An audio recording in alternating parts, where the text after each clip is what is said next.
ओम नमः शिवाय। दोस्तों, स्वागत है आपका हमारे YouTube चैनल शिव पार्वती धार्मिक कथा में। आज मैं आपके लिए चैत्र अमावस्या की कथा लेकर आई हूँ। चैत्र महीने में पड़ने वाली अमावस्या को चैत्र अमावस्या कहा जाता है। चैत्र अमावस्या के दिन पितरों का तर्पण, पितृ दोष के उपाय तथा दान पुण्य किया जाता है। चैत्र अमावस्या के दिन व्रत रखने से चंद्र देव की कृपा प्राप्त होती है। इस दिन चंद्र देव की पूजा अर्चना करने से सौभाग्यशाली जीवन प्राप्त होता है तथा खुशहाली प्राप्त होती है।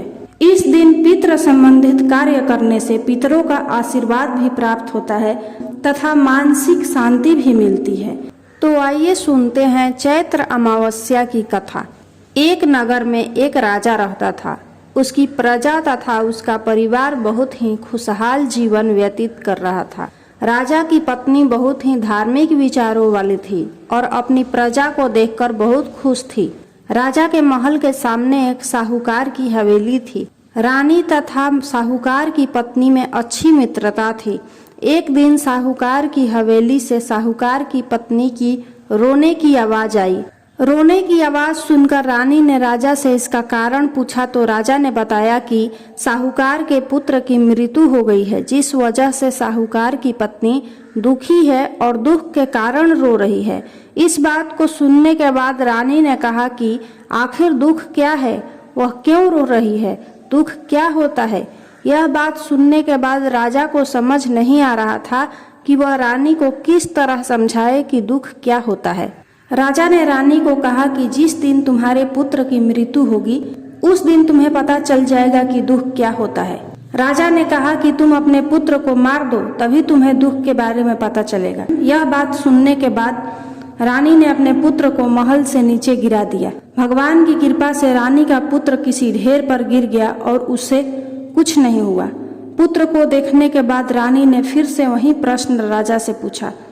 तब राजा ने कहा कि पड़ोसी राज्य में युद्ध हो रहा है, मैं उस युद्ध में अकेला जाऊंगा और जब मेरी मृत्यु की खबर तुम तक आएगी तो तुम्हें एहसास हो जाएगा कि दुख क्या होता है।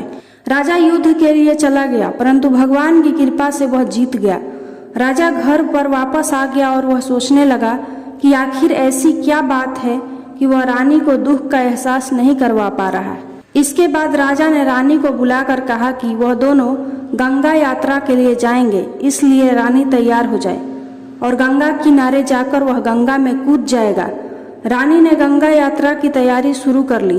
दूसरी तरफ कैलाश में भगवान शिव ने सती को कहा कि मैं कलयुग में तुम्हें सुख आत्मा के दर्शन करवाऊंगा। यह कहने के बाद भगवान शिव जी ने बकरे का तथा माता पार्वती ने बकरी का रूप धारण कर लिया। इसके बाद वह नदी किनारे घास चरने लगे।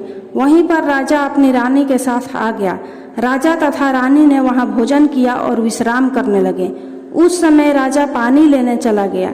वहीं पर माता पार्वती ने शिव जी से कहा कि रानी दुख देखना चाहती है और भगवान से पूछने लगी कि आखिर रानी को दुख का एहसास क्यों नहीं हो रहा है। रानी ने बकरे के रूप में भगवान भोलेनाथ और माता पार्वती को मनुष्य की बोली बोलते हुए सुन लिया। उसने सुना कि भगवान शिव माता पार्वती से कह रहे थे कि रानी ने अमावस का व्रत किया था, जिस कारण उसको दुख नहीं भोगना पड़ रहा। पिछले जन्म में रानी ने अमावस का व्रत किया और इस जन्म में वह अब सुख भोग रही है, उसे दुख कभी नहीं मिलेगा। इसके बाद उन्होंने कहा कि यह राजा गंगा में नहीं मरेगा। रानी ने यह बात सुनने के बाद राजा को सारी बातें बता दी। इसके बाद राजा रानी महल में वापस आ गए। राजा ने अपनी प्रजा को भी अमावस के व्रत करने की आज्ञा दी और कहा कि जो भी मनुष्य अमावस का व्रत करेगा उसे हमेशा सुख समृद्धि हासिल होगी।